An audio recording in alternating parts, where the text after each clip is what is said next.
So today I wanted to make a short video dealing with the Supreme Court decision in the middle of January that deals with the abortion pill.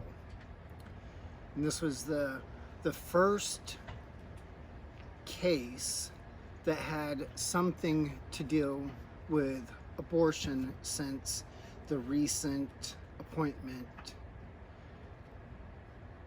and a lot of pro-life people are really happy and excited about this decision.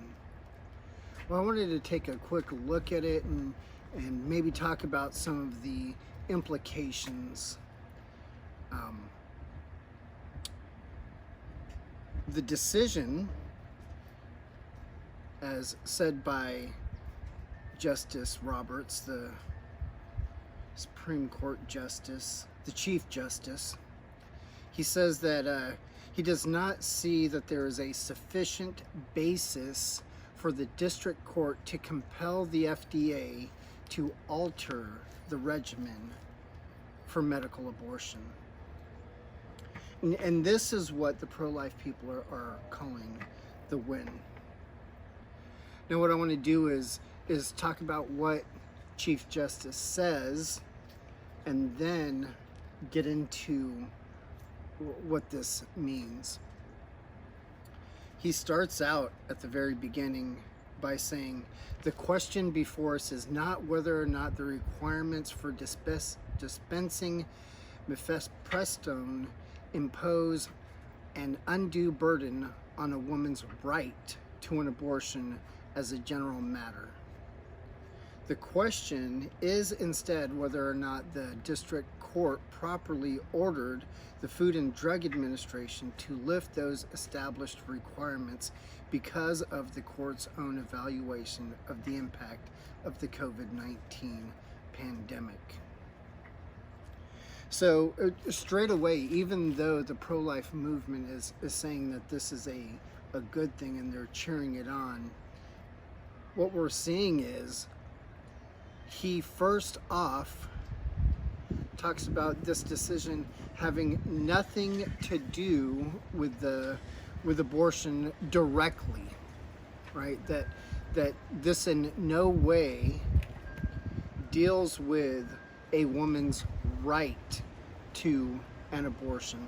How this does not even deal with the undue burden to access that a woman has for the right to unjustly kill her preborn child. This right here should cause us to see how bad this is in the first place, and what the justices will probably do in the future. So it's not about abortion and the unjust burden that is placed on women because they have a right to an abortion. But what this is about is the distribution of the abortion pill as required by district courts. So what he's doing is placing everything back on the FDA and the requirements that they have set in legislating abortion pills. Now this is dealing with the 2-pill cycle for abortion. And what they do is they give you the first pill, which causes the child to not have any sustenance. It deprives them of oxygen and food and nutrition, and then once the baby dies, the second pill induces labor. Now what the Food and Drug Administration has done is regulated how this series of pills are dispersed. Now you do not have to go in person to see the doctor to get the prescription.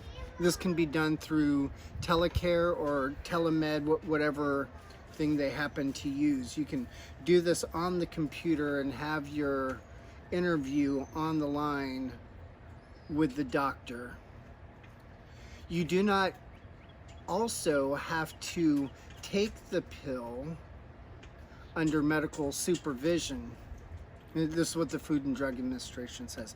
You can take it on your own. You do not have to do it in the presence of medical professionals. But what they have said is that you have to pick up the medication. You have to pick up these pills that will kill your children and cause you to go into labor. You have to physically pick them up in person. You can't use meds by mail or anything like this. So what the court was calling the FDA to do was requiring them to adjust those regulations so that you could continue to do telecare to get the prescription. You can continue to take the pill on your own without medical supervision, and changing to where they could mail the prescription to you. And they were citing the COVID-19 pandemic, that it was safer for society, for communities and the people involved if you did not even have to go in to go pick up these pills that will kill your children. That's the whole entire basis of this case. And that's what Justice Roberts is saying. He's saying that this is not about trying to regulate abortion. It's not trying to even find out whether or not this places an undue burden on a woman's access to her right to an abortion. But it's all about whether or not the court can tell the Food and Drug Administration how to change its requirements. Now there's a lot of things about these requirements that are ridiculous on its face. This is one of the really odd things that the Food and Drug Administration does. So I hope this clears things up a little bit as to what this decision did, what it's about and what it's not about, but where some of these justices stand on a woman's right to unjustly kill her child. Thank you very much. I hope this was encouraging. Leave me some comments below.